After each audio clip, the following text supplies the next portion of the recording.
In charting the vastness of space, the Milky Way galaxy was divided into 4 equal areas, the Alpha, Beta, Gamma, and Delta quadrants. Though most of the galaxy remained uncharted by the individual races of the Alpha and Beta quadrants, 2 great events in the 24th century expanded their knowledge considerably. The first was the opening of the Bajoran wormhole, which allowed them to explore the Gamma quadrant, learning of the vast Dominion Empire ruling much of the area, controlled by a race known as the Founders. The second event was the disappearance of the starship Voyager, which became stranded in the Delta Quadrant, where they learned of various local powers and eventually were able to chart Borg space. Yet the most reliable and abundant information remained in the Alpha and Beta quadrants. By the 24th century, the various powers of the area raced against each other, striving to learn more about the galaxy, often so they might exploit the information and use it against their enemies. And while some of these competing civilizations had their territories primarily in the Beta Quadrant, they are commonly referred to as Alpha Quadrant powers.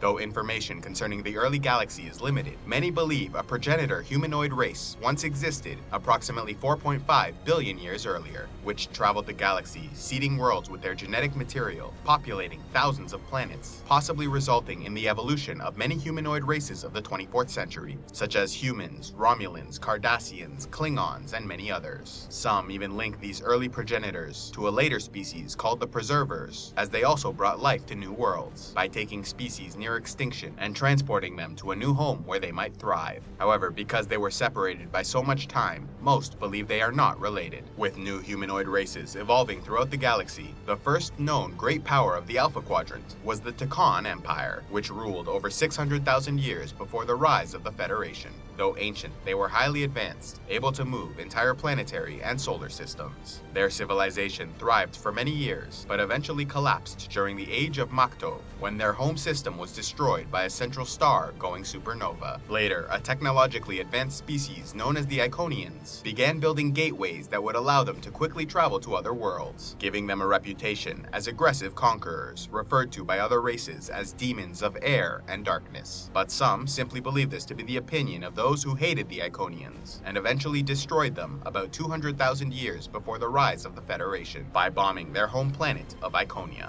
Though many emerging powers used violence and aggression to expand, the United Federation of Planets took a different approach. Originally founded as a temporary defensive alliance between 4 civilizations, in 2154, humans, Vulcans, Andorians, and Tellarians united to protect themselves from Romulan aggression. This relationship eventually evolved into a coalition of planets, and as more civilizations voluntarily joined, they took the name United Federation of Planets in 2161. The Federation differed from many of their neighbors, establishing a democratic system of equals and a government with an elected president, striving to provide peace, justice, and liberty to all citizens. Yet despite their noble intentions, contact with other species have often led the Federation to war, leading them to devote many resources to the creation of a permanent fleet of starships, designed both for exploration and defense. The dangers represented by other factions also allowed for Section 31 to develop as a rogue agency using immoral and underhanded tactics in the shadows, working towards the goals of the government without oversight. By the late 24th century, the United Federation of Planets was 8,000 light-years across, with over 150 member worlds. They were governed by a document known as the Federation Charter, which acted as a constitution designed to restrict Starfleet and the government from abusing their citizens or involving themselves in the internal politics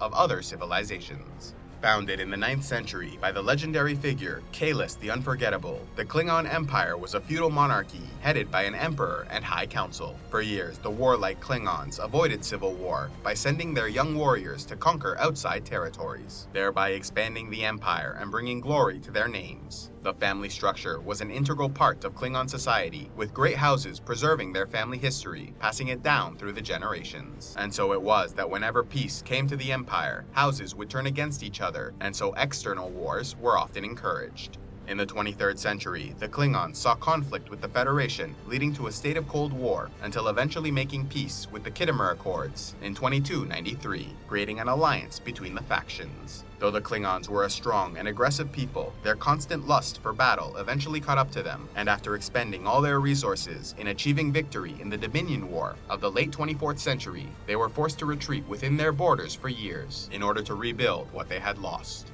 The Romulan Star Empire was founded in the 5th century by Vulcan dissidents who abandoned their homeworld and people to conquer the worlds of Romulus and Remus. The Romulans developed into a paranoid, xenophobic race convinced of their superiority to others. They were governed by a senate, led by a praetor, proconsul, and vice proconsul. They also established the intelligence agency, known as the Tal Shiar. When contact was made with humans, hostilities quickly broke out. Eventually, the Romulans went to war with humanity and the coalition of planets, resulting in their defeat in 2160 and the establishment of the neutral zone border between the Empire and Coalition. Following this defeat, Romulans retreated into their territory for a century, occasionally warring with the Klingons and then resurfacing in 2266, engaging the Federation in small-scale skirmishes along the border and establishing a state of Cold War. With the outbreak of the Dominion War, the Romulans were initially conflicted, unsure with whom they would ally, but the assassination of a Romulan senator, seemingly murdered by Dominion agents, caused them to join the Federation alliance, allowing for the eventual defeat of the Dominion and defense of the Alpha and Beta Quadrants. The Cardassian Union was founded in the 19th century with the establishment of the Detapa Council, who would oversee the military faction known as Central Command, and the intelligence agency known as the Obsidian Order. Yet in truth, the Detapa Council was powerless, with its individual members serving as pawns for the two major competing agencies within the government. Much of the wealth and many of the resources used in maintaining and expanding the Union were taken from colonial expansion projects. A common practice would be for the Cardassian military to conquer and occupy a world, using its citizens as a slave labor force to extract the mineral and agricultural wealth of the planet. This was a brutal, though largely successful strategy until the conquest of Bajor in the 24th century. For over 40 years, the Cardassians occupied Bajor, with the Bajorans fighting them every step of the way. Resistance movements and terrorist cells were relentless in their attacks, eventually leading to the retreat of the Union and liberation of Bajor in 2369. Several years later, as war between the Alpha Quadrant powers and the Dominion races of the Gamma Quadrant became inevitable, a preemptive attack was launched against the Dominion founder homeworld. This effort was organized by the Obsidian Order of the Cardassian Union and the Tal Shiar of the Romulan Star Empire. Yet what they didn't realize was that the Dominion had encouraged this effort so they might trap their fleet, resulting in a crushing victory for the Gamma Quadrant forces. This devastating loss caused the fall of the Obsidian Order, allowing for military central command to take power within the Union. But eventually, a dissident movement grew, overthrowing military leadership and establishing a civilian government. Gul Dukat, who had betrayed the military to receive a favorable position in the new government, would then betray this new power by making a backdoor deal to ally with the Dominion invasion force, in exchange for being made ruler of the Cardassian Union. Yet despite the efforts of Gul Dukat to make Cardassia a vibrant power once more, the Dominion-Cardassian alliance was eventually defeated and the Union utterly devastated.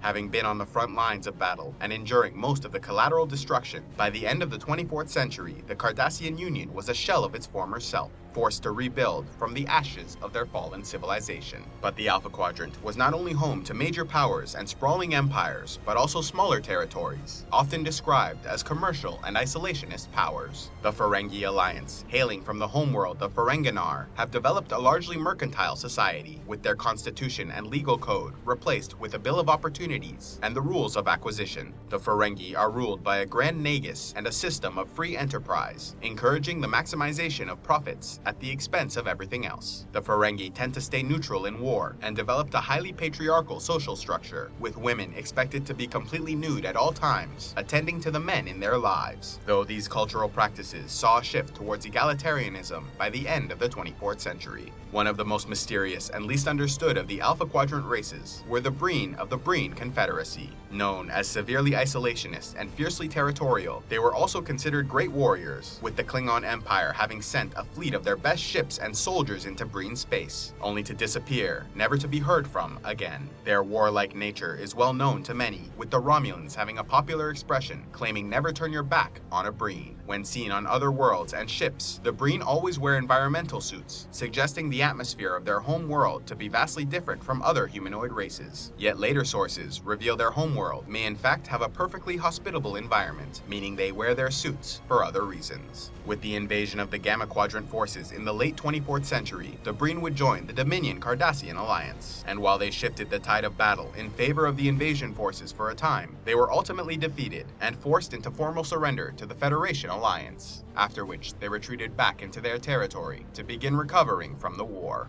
The Tholians of the Tholian Assembly were a powerful non-humanoid species, extremely isolationist and hostile to other races. Though they largely keep to their own territories, they engaged in minor battles with the Federation and Klingon powers throughout the 24th century, but conflict never escalated into full-scale war. Another powerful non-humanoid race are the Sheliaks of the Shelia system, a xenophobic species who keep to themselves and consider the other races of the galaxy as inferior. In 2255, they signed a peace treaty with the Federation, and then broke off contact for over a century, until the discovery of a group of settlers on one of their planets in violation of the treaty, and informed the Federation, who sent Captain Jean-Luc Picard to evacuate the settlers and avoid war. The Bajorans of Bajor are one of the oldest civilizations in the Alpha Quadrant, with their history tracing back 500,000 years. They developed interstellar spaceflight in the 16th century and centered their culture around the religion of the prophets, powerful aliens who lived in a wormhole near Bajor, and who seemed to have a relationship with the people of the world despite having no direct contact. In 2319, Bajor was invaded and occupied by the Cardassian Union.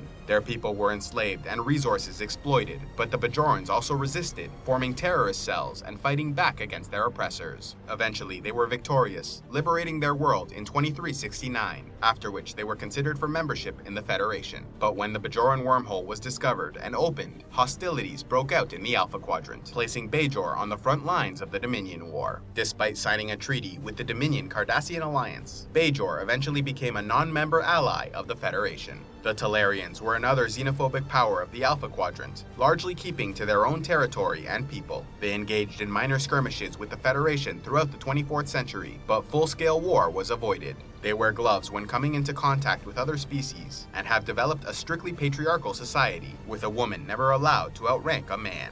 A reptilian race from the homeworld of Gorn. The Gorn hegemony was an independent power who engaged the Federation in a brief military conflict over the possession of a colony within their borders. Captain James T. Kirk also gained fame for defeating a Gorn warrior in combat, though he did not kill the creature, showing mercy after the battle. Despite their reputation as strong warriors, their species may be best known for the brewing of Gorn Maridor, a blue alcoholic drink famed throughout the Alpha and Beta quadrants. Deep within the Delphic expanse was the planet of Zindus, home to 6 native species which evolved alongside each other, often in conflict, warring to the point of near annihilation, with their homeworld eventually destroyed in the fighting and the species known as the Avians exterminated. However, the devastation created also led to a cessation of hostilities, with the remaining reptilians, insectoids, primates, aquatics, and arboreal races making peace and becoming allies. They then settled their population on a number of worlds within the Delphic expanse, and were visited by a group of trans-dimensional aliens they named the Guardians, who helped them survive and came to be revered as religious figures. However, these beings had ulterior motives, eventually leading the Xindi to attack Earth in 2153, though Captain Jonathan Archer and the crew of the Enterprise managed to make peace before the situation escalated further. Led by an autarch, the Zenkethi species hailed from the planet of Zenketh and were known to have fought a war with the Federation in the 24th century, and then nearly went to war again in 2371 when a changeling infiltrator nearly managed to have a Federation ship attack the Zenkethi without provocation, so they might go to war and weaken these Alpha Quadrant powers for the coming Dominion invasion. Originating in the Orion system, the Orion Syndicate developed as a criminal organization, engaging in black market slave trading, gambling, racketeering, extortion, and smuggling. By the 24th century, they had expanded across the Alpha Quadrant, working and trading with anyone who would pay. And so when the Dominion War erupted, the Dominion Cardassian Alliance often employed the Syndicate for trade and to carry out stealth operations within the Federation Alliance. When war between the Federation and Cardassians broke out in the 2360s, peace was finally achieved through mediation and treaty. However, several Federation worlds with Federation citizens ended up behind Cardassian borders at the end of negotiations. Feeling as though the Federation had abandoned these colonies and not wanting to join the Cardassian Union, many of these worlds turned to rebellion and terrorism, using the harsh environment of the Badlands as a cover for their ships. The Maquis, as they came to be known, fought against the Cardassians, harassing them with hit-and-run attacks, demanding that their territories along the Federation border be freed. The Federation, though officially on the side of the Cardassian Union in this conflict, have many who sympathize with the rebels, with some, like Chakotay, B'Elanna Torres, and Calvin Hudson, even abandoning the Federation to join the Maquis struggle. A special thanks to all those who contribute to Civilization X, like Simon Toyne, Mystery Knight and Rabble Rouser, Craig Coldheart Snow of the Second Sons, Killian Shadowcat, Sean Dragonclaw Blackfire of the Golden Company, and Q Straight Arrow Valverde. You all make these videos possible, and I am eternally grateful for your support. If you would like to help Civilization X and gain early access to videos, access to the Patreon-only series Heroes of Lore and Legend, and vote on future content to be produced, you can click on the Patreon link in the description box below and pledge any amount you'd like on a monthly basis. Or if you'd prefer to make a single donation, you can use the PayPal link also in the description below. And please be sure to like and subscribe and click on the links to see more.